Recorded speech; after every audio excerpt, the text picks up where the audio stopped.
tentang sholat subuh. Sholat subuh ini merupakan sholat yang sangat berat sekali dilaksanakan oleh sebagian besar kaum muslimin.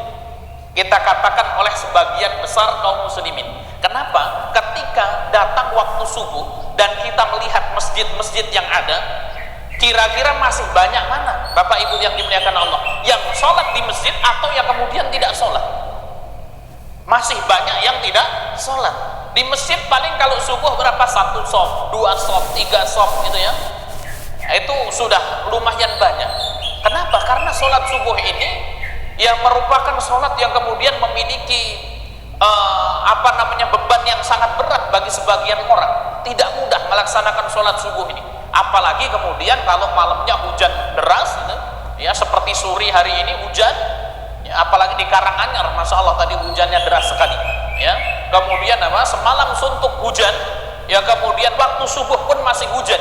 Ya, maka kemudian ketika mau bangun dari tidurnya untuk melaksanakan sholat subuh ini sangat berat sekali.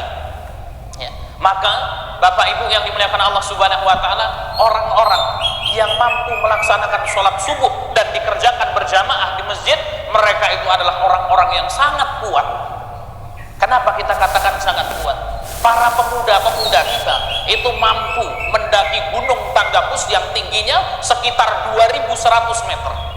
Mampu mendaki gunung Pesagi yang lebih tinggi dari gunung Tanggapus itu. Akan tapi ya kebanyakan dari mereka tidak mampu untuk melangkahkan kakinya ke masjid, terutama tatkala sholat subuh. Dan orang yang Allah Subhanahu wa taala mudahkan untuk melaksanakan sholat subuh ini merupakan sebuah kenikmatan yang sangat besar yang Allah Subhanahu wa taala karuniakan kepada orang tersebut dan memiliki faedah yang begitu besar, Bapak Ibu yang dimuliakan Allah. Kemudian yang kedua, sholat asar. Sholat asar ini ya terutama di kalangan sebagian orang ini merupakan sholat yang waktunya nanggung gitu ya. Apalagi kemudian para ikhwah, saudara-saudara kita yang kemudian mata pencahariannya bertani di sawah. Kalau sholat duhur insya Allah, kenapa? Ya sholat duhur itu waktunya orang istirahat. Bahkan saudara-saudara kita pun yang tidak sholat gitu ya, ketika datang sholat duhur berhenti kerjanya ya, terutama yang di kampung-kampung ya, ketika waktu duhur tiba mereka berhenti dari ladang-ladang mereka, berhenti dari pekerjaan mereka, kemudian ya beristirahat. Dan kadang-kadang tidak sholat juga, nunggu orang-orang sampai pulang dari masjid selesai sholat duhur kan gitu. Sampai kemudian keluar sebuah pendapat nih, kalau duhur jangan kerja. Kalau orang Jawa bilang beduk gitu ya, wayai beduk gitu. Wayai beduk, kalau masih kerja terus maka kemudian hati-hati akan terjadi kecelakaan, bencana dan lain sebagainya. Sehingga kemudian di dalam pikiran mereka kalau sudah waktu beduk, waktu duhur tiba, berhenti semua aktivitas.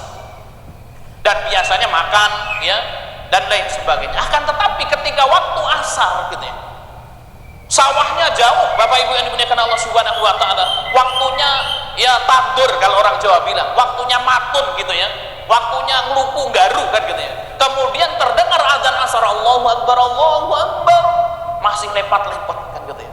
Waduh, ini asar ini. Kalau kemudian pulang nanti ada waktu setelah asar, maka biasanya kemudian lanjut lagi ya, waktu asar lanjut lagi. Kapan nanti pulangnya? Kalau sudah kubailil maghrib, sebelum maghrib baru pulang.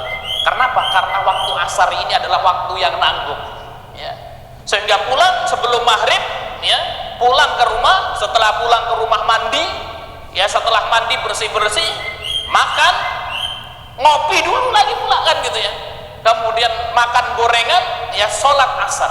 Selesai sholat asar, assalamualaikum warahmatullahi wabarakatuh, assalamualaikum warahmatullahi wabarakatuh, Allahu Akbar, Allahu Akbar.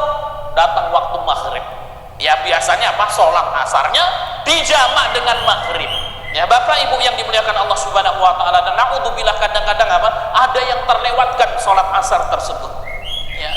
Apa saja ikhwanu fiddin rahimakumullah ya, keutamaan atau keajaiban bagi orang-orang yang istiqomah melaksanakan sholat subuh dan sholat asar. Dan berbahagialah kita ketika Allah Subhanahu wa ta'ala memudahkan kita untuk melaksanakan sholat subuh dan sholat asar, memudahkan bagi kita untuk melaksanakan sholat 5 waktu.